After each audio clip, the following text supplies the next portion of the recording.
Capítulo 12. El día en que dos misioneros fueron noqueados. Pero Pablo y Bernabé se quedaron en Antioquía, enseñando la palabra del Señor y anunciando el Evangelio con muchos otros. Después de algunos días, Pablo dijo a Bernabé: volvamos ya a visitar a los hermanos en todas las ciudades en las cuales hemos anunciado la palabra del Señor, para ver cómo están. Bernabé quería llevar consigo a Juan, llamado Marcos, pero a Pablo le parecía bien no llevar consigo a quien se había apartado de ellos desde Panfilia y que no había ido con ellos a la obra. Estoy leyendo Hechos capítulo 15 del 35 al 41. Surgió tal desacuerdo entre ellos que se separaron el uno del otro. Bernabé tomó a Marcos y navegó a Chipre, y Pablo escogió a Silas y salió encomendado por los hermanos a la gracia del Señor. Luego recorría Siria y Cilicia, fortaleciendo a las iglesias. Algunas cosas suenan tan fuera de lugar que son difíciles de creer. Hace varios años me enteré de que una joven corresponsal de noticias fue asignada para pasar algún tiempo con la extinta monja de la Iglesia Católica Romana, la Madre Teresa. Su tarea era escribir un breve relato de la obra de su vida. En cierto momento de la entrevista, la entusiasta reportera le preguntó a esa santa mujer, si había tenido algunos otros sueños en su vida. ¿Había algo más que ella había soñado hacer? Sin dudarlo un momento, ella contestó: bueno, siempre quise ser azafata de una línea aérea. Cuando supe esto, me pareció algo fuera de lugar. Imagina a la Madre Teresa en uniforme, sirviendo refrescos, café y bandejas de comida en un avión. Eso simplemente no cuadra. Uno de mis relatos favoritos en la historia real que conté por primera vez en mi libro titulado Look Again, Sonríe otra vez, es lo que sucedió entre una abuela y su preciosa nieta. La chiquilla estaba empeñada en averiguar la edad de su abuela, pero la abuela no se la decía. De hecho, jamás se la había dicho a nadie. La abuela le dijo: no voy a decirte mi edad, solo tu abuelito la sabe, y tú no tienes por qué saberla, querida, eso no importa. Una noche, mientras preparaba la cena, a la inteligente abuela le vino a la mente que no había escuchado a la niñita jugar en su habitación. Se preguntó qué estaría tramando, ya que estaba demasiado tranquila. La abuela se quitó el delantal y subió las escaleras que conducían a su propio dormitorio. Cuando entró, vio a la pequeña sentada en la cabecera de la cama, hurgando en su bolso y revisando las cosas que tenía en el regazo. En su febril manita tenía la licencia de conducir de su abuela. Abuela tiene 73 años, dijo abruptamente, guiñando uno de sus ojos.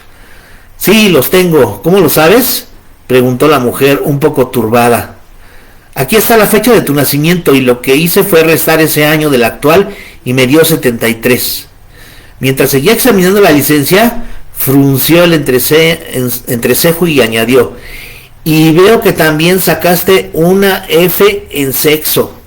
Ahora bien, uno no esperaría que una preciosa nietecita saliera con algo así. Simplemente una cosa así parece fuera de lugar. Muchas veces nuestros conceptos no cuadran con la realidad. De pronto nos encontramos con situaciones tan incómodas, tan inconcebibles, que nos vemos obligados a reconsiderar todo lo que antes pensábamos o creíamos que era verdad.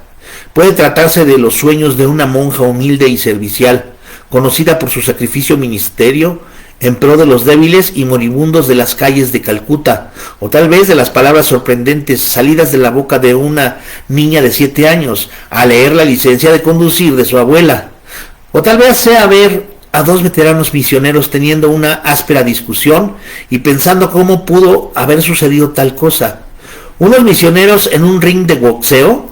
No puede ser. Los misioneros no se pelean. En realidad lo único que hacen es orar, vivir vidas sacrificadas y hablar del Señor. ¿No es verdad? Si usted es un misionero o ha pasado algún tiempo con los que lo son, probablemente esté sonriendo. Usted sabe que los misioneros son tan humanos como cualquier otra persona. Viven con las mismas tendencias humanas hacia la tosudez, el egoísmo, la impaciencia y la irritabilidad, como el resto de nosotros. Pablo y Bernabé no eran la excepción. Estoy convencido, de hecho, que si Pablo y Bernabé no se hubieran controlado, Literalmente se habrían ido a las manos y caído a golpes el uno contra el otro. Está claro que no eran unos irracionales y carnales dispuestos a acabar el uno con el otro.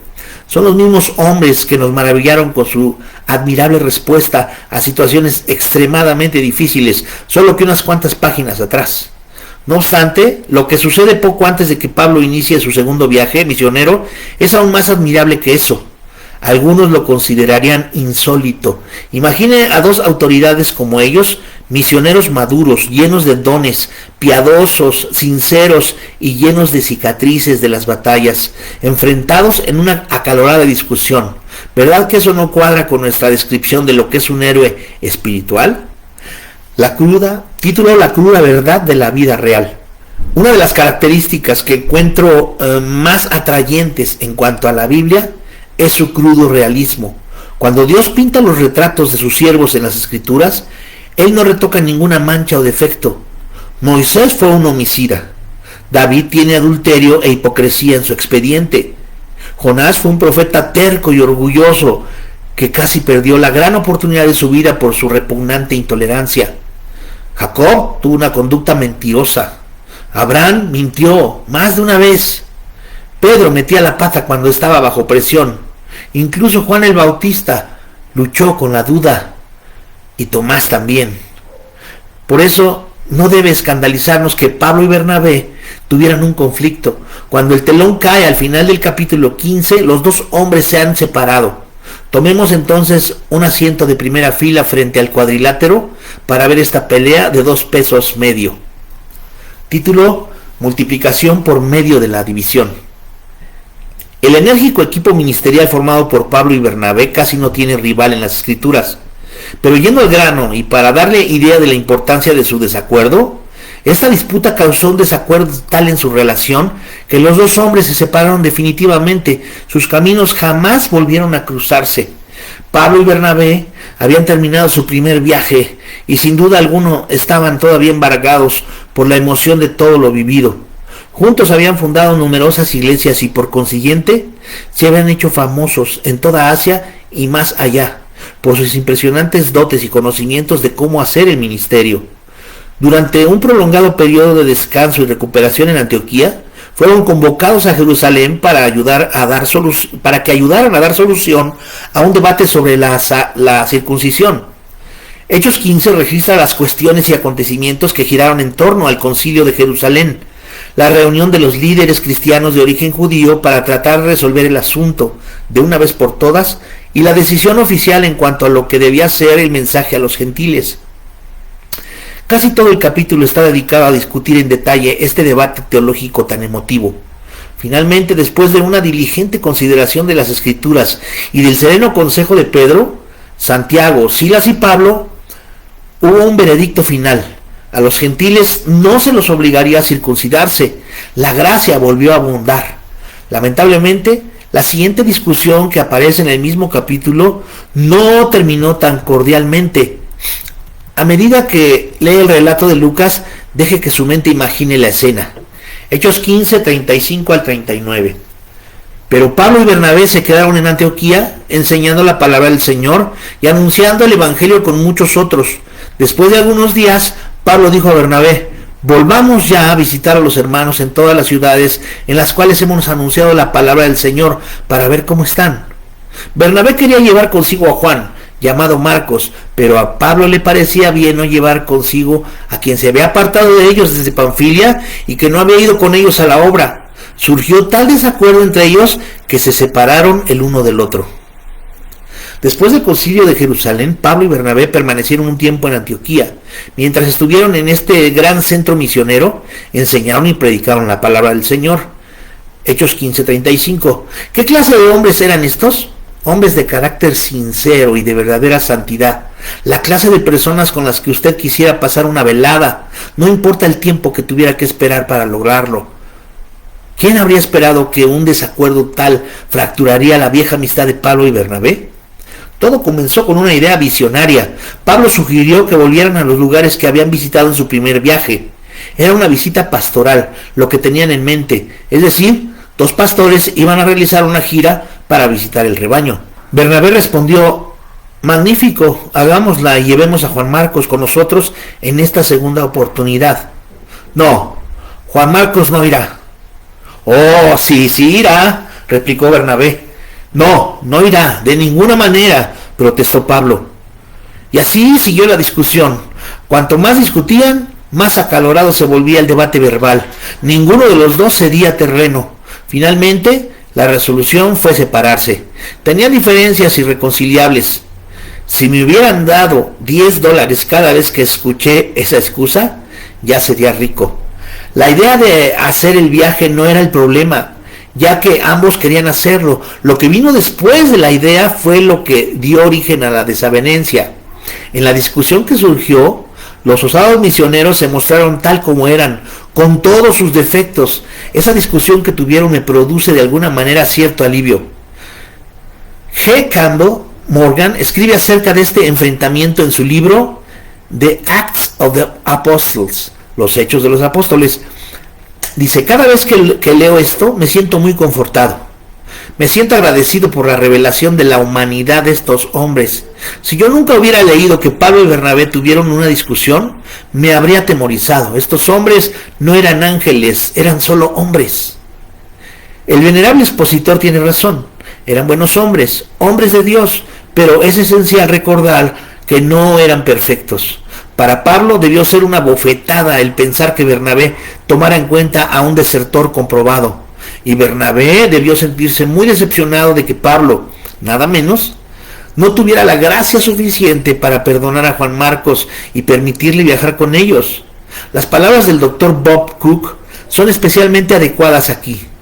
Dios se reserva el derecho de utilizar a las personas que no piensan como yo. Esa está muy buena. Dios se reserva el derecho de utilizar a las personas que no piensan como yo. Habremos avanzado mucho en la vida cuando entendamos que hay otros a quienes Dios decide utilizar, aunque no compartan nuestras convicciones. Título: Una nueva perspectiva en cuanto a los desacuerdos fuertes. Hago una pausa aquí para compartir 3 importantes elementos que se aplican a los desacuerdos fuertes. Tal vez usted no tendrá jamás otro desacuerdo fuerte. Si es así, usted tiene que ser santificado. Pero si lo tiene, estos principios pueden ayudarlo a conducirse bien en la batalla, de modo que nadie resulte mortalmente herido.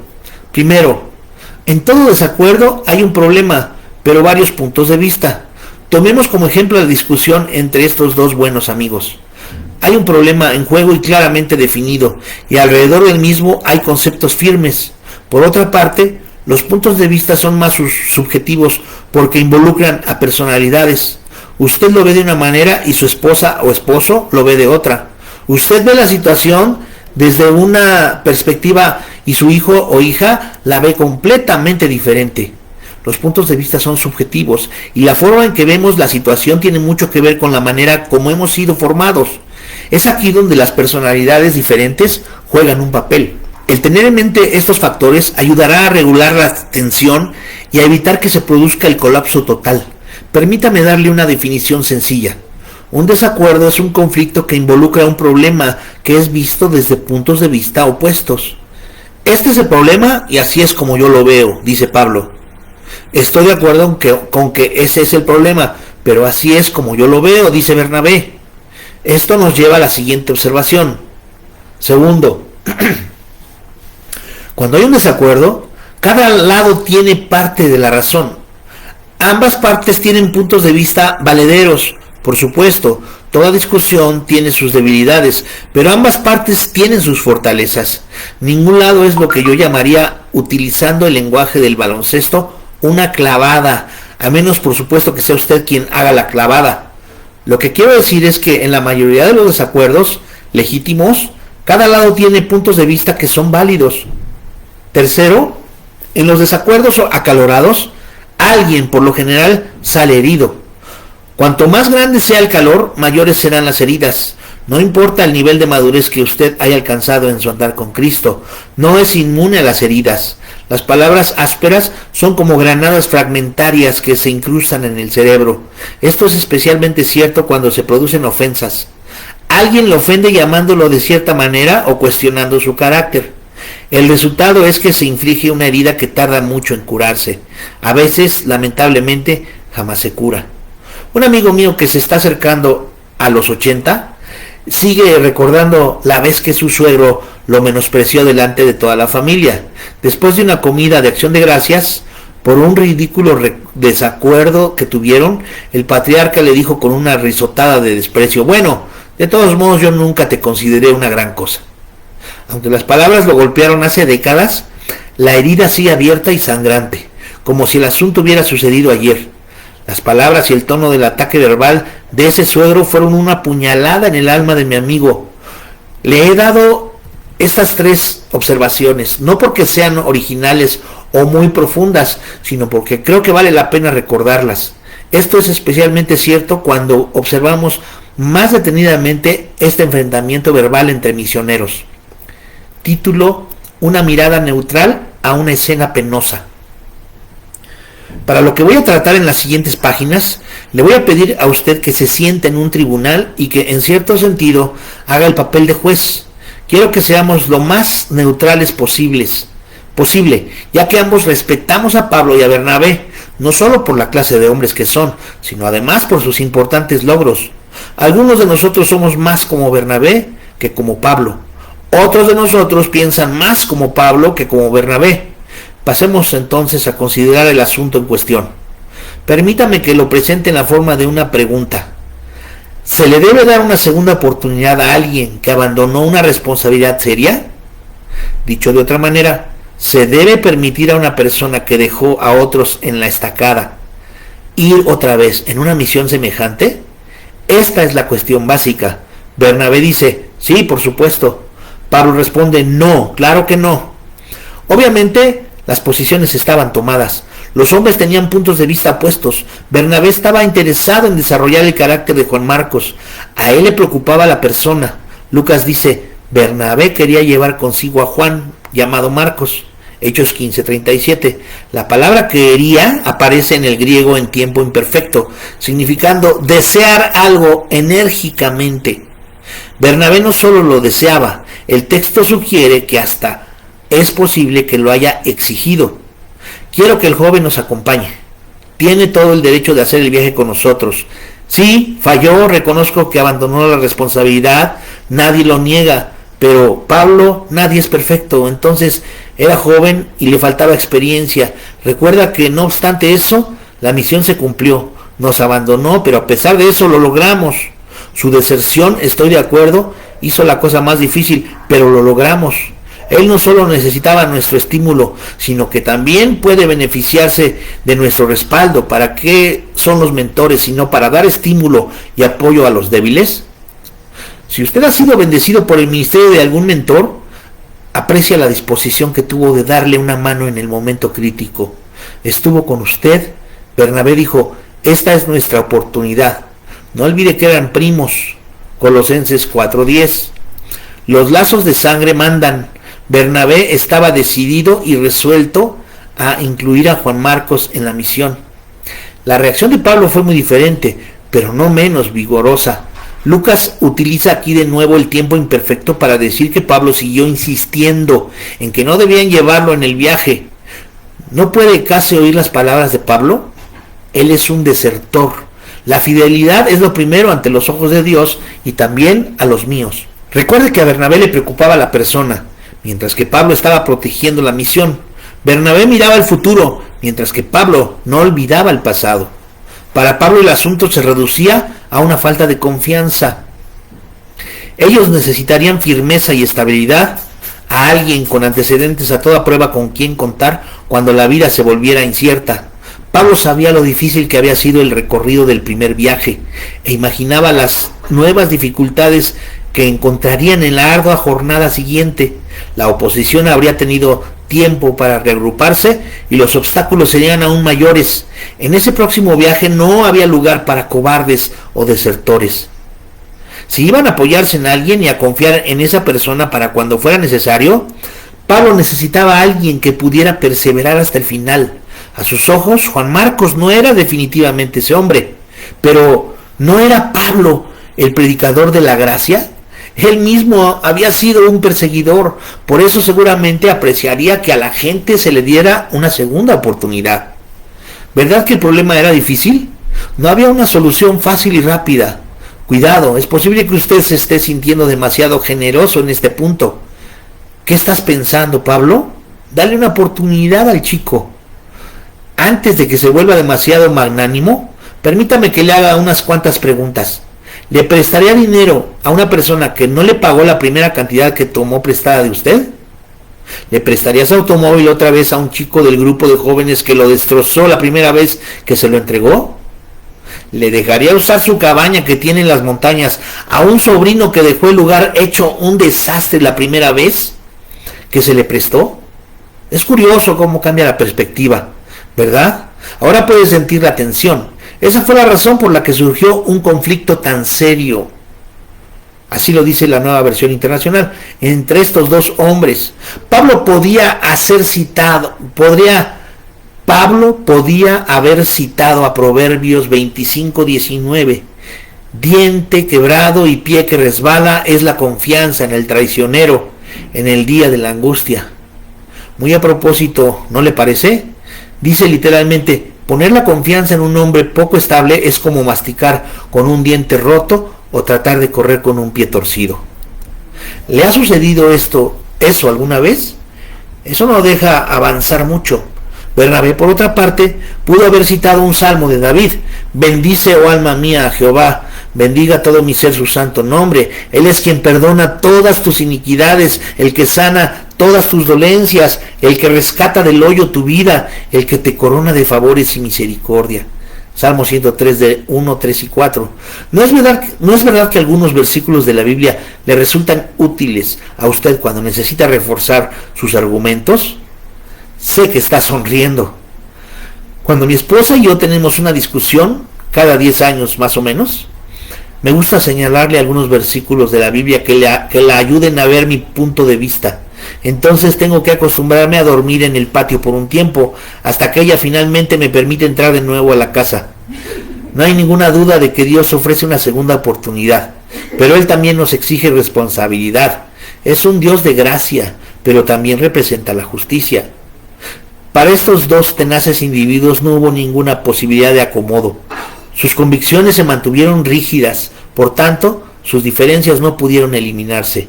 Esto fue en realidad un choque de puntos de vista desagradable y descomedido. Un conflicto tan serio. La palabra que Lucas utiliza es paroxusmos, que significa afilar, como por ejemplo un cuchillo. Pienso que se podía cortar la tensión con un cuchillo. Estamos hablando de una pelea intensa. Hablaron y se miraron fijamente sin que ninguno pestañeara. El problema llegó a la separación, al rompimiento definitivo del equipo perfecto de Antioquía. Usted nunca más vuelve a leer algo acerca del compañerismo de Pablo con su viejo amigo Bernabé. John Pollock, en su libro El Apóstol, escribe estas sabias palabras: debió haberse producido algo muy serio en la situación que hizo que el amable y reposado Bernabé utilizara palabras violentas, y Pablo tuvo mucho que aprender antes de que pudiera escribir: el amor tiene paciencia y es bondadoso, no busca lo suyo propio. Estas palabras son muy acertadas. A mí no me gusta esta escena de la Biblia más que lo que le gusta a usted, pero allí está, con toda su cruda y desnuda emoción. Me gustaría sacarla, pero no puedo hacerlo, como tampoco puedo borrar los altercados que usted ha tenido y el dolor que se ha causado a usted mismo y el que ha causado a sus seres queridos. Tal vez usted todavía sigue alimentando rencores amargos. Conozco a cristianos que se niegan a hablarse debido a sus diferencias. ¿Qué cristianos? Imagino que habrán decidido esperar que el cielo los libere de esos pecaminosos problemas emocionales. Por favor, ¿es esa la manera de vivir? ¿Puede usted imaginar el resentimiento y la amargura que eso esparce sobre hijos y nietos? Ya es hora de que todos crezcamos en la gracia. El eminente erudito del Nuevo Testamento, A.T. Robertson, en su libro Imágenes Verbales del Nuevo Testamento, escribe acertadamente: nadie puede culpar con justicia a Bernabé por darle a su primo Juan Marcos una segunda oportunidad, ni tampoco a Pablo por temer el arriesgarse de nuevo con él. Nuestra cabeza puede estar a favor de Pablo, pero nuestro corazón está con Bernabé. Creo que ya no hay más nada que decir. Necesitamos una solución. Esta historia ansía que se conozca el propósito. Título: multiplicación por división. La historia termina de una manera excepcional. Lucas dice que en Hechos 15, 39, 41, Bernabé tomó a Marcos y navegó a Chipre. Y Pablo escogió a Silas y salió encomendado por los hermanos a la gracia del Señor. Luego recorría Siria y Cilicia, fortaleciendo a las iglesias. Observe algo extremadamente importante aquí. Dios multiplicó por división. Eso es importante. Dios multiplicó por división. Solo Él puede hacer esto. Verifique el mapa. Bueno, aquí dice que verifiquemos el mapa, viendo los viajes de Pablo. Bernabé y Marcos zarpan hacia el sudoeste y Pablo y Silas se dirigen al norte, a pie. Dos equipos, armados con el Evangelio, siguen adelante. El último de ellos fue encomendado a la gracia de Dios por su pueblo. A mí esto me parece sumamente alentador. Solo Dios puede tomar algo que parecía tan concluyente, tan parecido a un callejón sin salida, y transformarlo en una fuerza poderosa para Dios.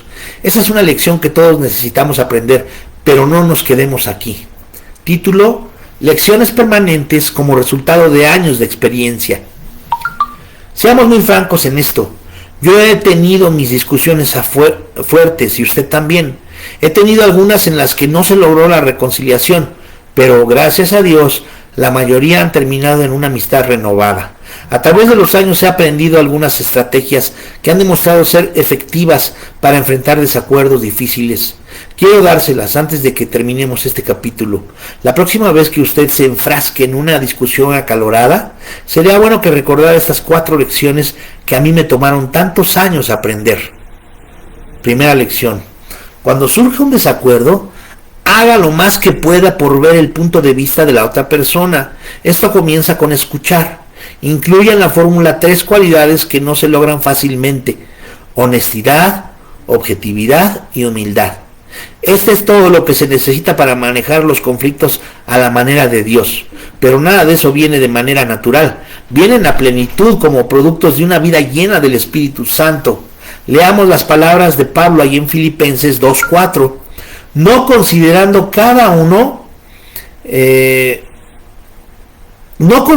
cada cual solamente los intereses propios, sino considerando cada uno también los intereses de los demás. Eso es justo lo que se necesita. No es fácil ponerse en los zapatos de otra persona, pero esa es una gran esencial ruta que conduce a la reconciliación. Número 2. Si los argumentos de ambas partes son válidos, busque una negociación inteligente. Para quienes han sido criados como yo, aún el pensamiento de negociación les pone los pelos de punta. Si usted tiene determinación, no se rinde, permanece firme, no importa lo que pase. Aprecio a los que tienen determinación, verdadera firmeza, pero a uno que nunca da su brazo a torcer, que se niega a negociar en la búsqueda de una solución, muy difícilmente. Más admiro a alguien que busca de buena gana y con benignidad una solución satisfactoria al desacuerdo, sin sacrificar de ninguna manera los principios bíblicos. ¿Por qué nuestros amigos de Antioquía no hicieron justamente esto? Pablo o Bernabé pudieron haber hecho una negociación razonable. El ceder no habría sido una herejía. No había ningún asunto doctrinal inmutable en juego. Pablo pudo haber dicho: le diremos que está en un tiempo temporal de prueba. Si no demuestra fortaleza y estabilidad durante los primeros meses, lo enviaremos de vuelta a casa. O Bernabé pudo haber dicho: definitivamente necesitamos obreros fieles en nuestro equipo. Démosle a Marcos una responsabilidad pequeña aquí en Antioquía para ver si cumple con sus responsabilidades. Mientras tanto, nosotros seguiremos adelante con nuestro viaje. Si da la talla, lo mandaremos a buscar y él podrá unirse a nosotros más tarde. También pudieron haber acordado un plan de contingencia. Tomemos a Juan Marcos y a otros también. Si Marcos deserta de nuevo, recurriremos a los otros. Eso habrían sido acomodos correctos. La diplomacia resuelve los desacuerdos en la mesa de negociaciones, no en el campo de batalla. Mi padre solía decir: Ten cuidado, tienes 2 puños y una sola boca. Nuestra tendencia es utilizar primero los puños, pero la gente serena e inteligente no actúa así, utiliza la boca. Como siempre, papá tenía razón, los acomodos correctos alivian mucho el dolor innecesario. Las palabras de David Augsburger en su libro Caring Enough, No to Confront, me importa lo suficiente para confrontarte, merecen ser repetidas. El conflicto es natural y todos debemos estar dispuestos a ceder un poco en un intento por resolver las cosas. La disposición a dar un poco llevará a una solución práctica satisfactoria para todos. El acomodo es un regalo a las relaciones humanas. Nos movemos hacia adelante gracias al bien pensado y cuidadoso consenso y acomodo en la mayoría de las decisiones en conflicto. Pero eso exige al menos un sacrificio parcial de puntos de vista y objetivos muy arraigados que pueden costarnos a todos nosotros la pérdida de lo mejor para poder alcanzar el beneficio del acuerdo. Número 3. Si el conflicto persiste, haga lo más que pueda para hallarle una solución. Tirar el teléfono en medio de una conversación o abandonar molesto una reunión no resuelve nada. Tampoco beneficia a ninguna de las partes la política de manipulación consistente en el silencio prolongado, ni tampoco el divorcio, ni el dejar un empleo hecho una furia. Esa no es la manera de manejar los desacuerdos. Hay que resolverlos. No tire la toalla. Será uno de los trabajos más difíciles que tendrá que hacer, pero será también el más provechoso. Si el conflicto no puede ser resuelto, número 4, si el conflicto no puede ser resuelto, acuerde amablemente estar en desacuerdo sin ser ofensivo. Pienso que Pablo y Bernabé hicieron eso. Pablo jamás habla mal de Bernabé cuando escribe después a las iglesias que ambos habían plantado. En todas sus cartas usted no encontrará nada negativo en cuanto a su antiguo compañero. Tampoco hay evidencias de que Bernabé se le estuviera lamiendo las heridas. ¿Puedo añadir 3 palabras más de consejo? Olvide el asunto. Es gracioso, pero por haberme criado y educado en Texas, no supe que el sur había perdido la guerra civil hasta que llegué al 8º grado de la escuela. Pensaba que al sur se le habían acabado el tiempo, las municiones y los recursos. Finalmente, una maestra de historia de los Estados Unidos de América, confiable, me dijo cómo fue la cosa. Después que escuché la verdad, me olvidé del asunto. Me maravilla ver a tantas personas que todavía rumían su amargura por injusticias pasadas. Pueden estar sangrando todavía de una herida sufrida allá por 1977 o quitándose todavía las costras de un matrimonio que terminó en 1982. Cualquiera que sea la cosa que los domina, jamás han olvidado el asunto. Como ya sabemos, Pablo y Bernabé no volvieron a trabajar juntos, pero todo salió bien al final. Ellos olvidaron el asunto. A decir verdad, no todas las separaciones conducen a un fin malo. Algunos de los más grandes seminarios cristianos nacieron de un conflicto severo y algunas iglesias importantes comenzaron como el resultado de una desagradable división. Nunca es demasiado temprano para comenzar a andar en un nuevo derrotero. Felipe Melanchthon, esa persuasiva fuerza moderadora en la vida de Martín Lutero, lo dijo mejor que nadie en unas pocas palabras. En lo esencial, unidad. En lo no esencial, libertad. En todas las cosas, caridad. Título: una reflexión final. Padre, perdónalos porque no saben lo que hacen. Jesús logró pronunciar esas penetrantes palabras con unos labios sangrantes, agrietados e hinchados por el sol del mediodía, y colgado en esa cruel cruz romana, intercedió en favor de sus enemigos. ¡Qué ejemplo tan grandioso del perdón! Él pagó la totalidad del castigo por los pecados del mundo, el justo por los injustos. Como resultado de su muerte expiatoria, se produjo la reconciliación entre Dios y el hombre.